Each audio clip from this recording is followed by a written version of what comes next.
Friends, welcome back to Charvi's kitchen. So ಇವತ್ತು ನಮ್ಮ ಚಾನಲ್ನಲ್ಲಿ ಸಿಂಪಲ್ಲಾಗಿ ಸೂಜಿ ರವೆಯಿಂದ ಸ್ವೀಟ್ ರೆಸಿಪಿ ಯಾವ ರೀತಿ ಮಾಡೋದಂತ ಹೇಳಿ ನೋಡೋಣ. ತುಂಬಾ ಈಸಿಯಾಗಿರುತ್ತೆ ಹಾಗೂ ಅಷ್ಟೇ ರುಚಿಯಾಗಿ ಕೂಡ ಇರುತ್ತೆ. ಹಾಗಾದರೆ ಬನ್ನಿ ಪ್ರಾಸೆಸ್ ನೋಡೋಣ. ಮೊದಲಿಗೆ ಇಲ್ಲಿ ಮಿಕ್ಸಿಂಗ್ ಬೌಲ್ ತಗೊಂಡು 1.5 ಕಪ್ ಅಷ್ಟು ಇಲ್ಲಿ ನಾನು ರವೆಯನ್ನು ತಗೊತಾ ಇದ್ದೀನಿ. ಅದಕ್ಕೆ ತಕ್ಕಂತೆ ಕರೆಕ್ಟಾಗಿ ಈಕ್ವಲ್ ಆಗಿ 1.5 ಕಪ್ ಅಷ್ಟು ಶುಗರ್ ಅನ್ನೋದು ಕೂಡ ತಗೊತಾ ಇದ್ದೀನಿ. ಹಾಗೂ ಇದರಲ್ಲಿ 1 ಟೇಬಲ್ ಸ್ಪೂನ್ ಆಗೋಷ್ಟು ಇಲ್ಲಿ ನಾನು ರೈಸ್ ಫ್ಲವರನ್ನು ತಗೊತಾ ಇದ್ದೀನಿ ಕ್ರಿಸ್ಪಿನೆಸ್ಗಾಗಿ. ಹಾಗೂ 1/4 ಟೇಬಲ್ ಸ್ಪೂನ್ ಆಗೋಷ್ಟು ಏಲಕ್ಕಿ ಪೌಡರ್. ಇಷ್ಟನ್ನು ಹಾಕಿ ಚೆನ್ನಾಗಿ ಈ ರೀತಿ ಮಿಕ್ಸ್ ಮಾಡ್ಕೊಳ್ಳೋಣ. ನೀವು ರವೆ ಅನ್ನೋದು ಎಷ್ಟು ಕ್ವಾಂಟಿಟಿ ತೊಗೊತೀರೋ ಅದಕ್ಕೆ ತಕ್ಕಂತೆ ನೀವು ಈಕ್ವಲ್ ಆಗಿ ಶುಗರನ್ನು ತೊಗೋಬೇಕಾಗುತ್ತೆ. ಇನ್ನೂ ಸ್ವಲ್ಪ ಹೆಚ್ಚಾಗಿ ಸ್ವೀಟ್ ತಿನ್ನೋರಾದರೆ ಸ್ವಲ್ಪ ಜಾಸ್ತಿನೇ ತೊಗೋಬೋದು. ಇದನ್ನು ನೀಟಾಗಿ ಮಿಕ್ಸ್ ಮಾಡಿಕೊಂಡು ಸೈಡ್ಗೆ ಇಟ್ಕೊಳ್ಳೋಣ. ಈಗ ಇನ್ನೊಂದು ಕಡೆಗೆ ಬೌಲ್ ತಗೊಂಡು ಇದರಲ್ಲಿ ಕೂಡ ಅಷ್ಟೇ 1.5 ಕಪ್ಪು ರವೆಗೆ 1.5 ಕಪ್ಪು ನೀರು ಅನ್ನೋದು ಪರ್ಫೆಕ್ಟಾಗಿರುತ್ತೆ. ಸೊ ಹಾಗೂ ಇದರಲ್ಲಿ 1 ಟೇಬಲ್ ಸ್ಪೂನ್ ಆಗೋಷ್ಟು ತುಪ್ಪವನ್ನು ಆ್ಯಡ್ ಮಾಡಿ ನೀಟಾಗಿ ಈ ರೀತಿ ಮಿಕ್ಸ್ ಮಾಡ್ಕೊಳ್ಳೋಣ.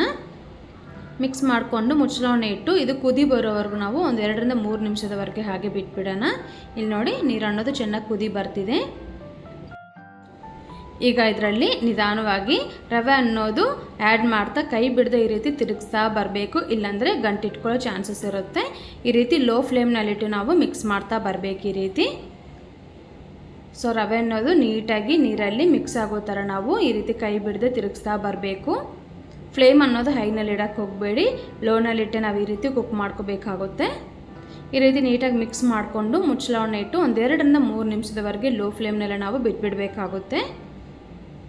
ಈಗ ನೋಡಿ, ಸ್ವಲ್ಪ ಮಟ್ಟಿಗೆ ಗಟ್ಟಿಯಾಗಿದೆ.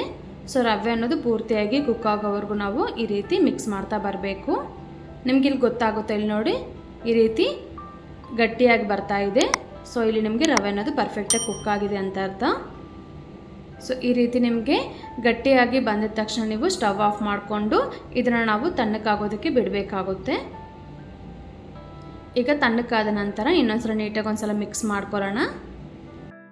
ನೀವು ನೀರು ಮೆಸರ್ಮೆಂಟು ಕರೆಕ್ಟಾಗಿ ಹಾಕಿದ್ರೆ ಸೊ ಸ್ವೀಟ್ ರೆಸಿಪಿ ಅನ್ನೋದು ಇಲ್ಲಿ ನಿಮಗೆ ಕ್ರಿಸ್ಪಿಯಾಗಿ ಚೆನ್ನಾಗಿ ಬರುತ್ತೆ.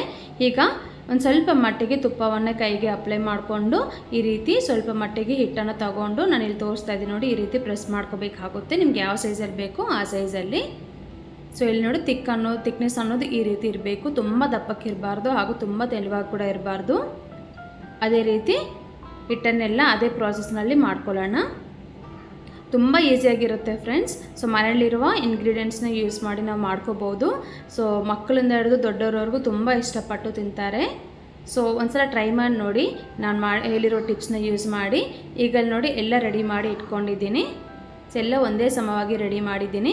ಇದನ್ನು ಕೂಡ ಸೈಡ್ಗೆ ಇಟ್ಕೊಂಡು ಇನ್ನೊಂದು ಕಡೆಗೆ ಒಂದು ಬಾಣಲಿಯಲ್ಲಿ ನಾವು ಎಣ್ಣೆಯನ್ನು ಚೆನ್ನಾಗಿ ಕಾಯಿಸ್ಕೋಬೇಕಾಗುತ್ತೆ. ಹಾಗೂ 1 by 1 ಈ ರೀತಿ ನಾವು ಆ್ಯಡ್ ಮಾಡಿಕೊಂಡು 1 2 ನಿಮಿಷ ಹಾಗೆ ಬಿಟ್ಬಿಡಬೇಕಾಗುತ್ತೆ.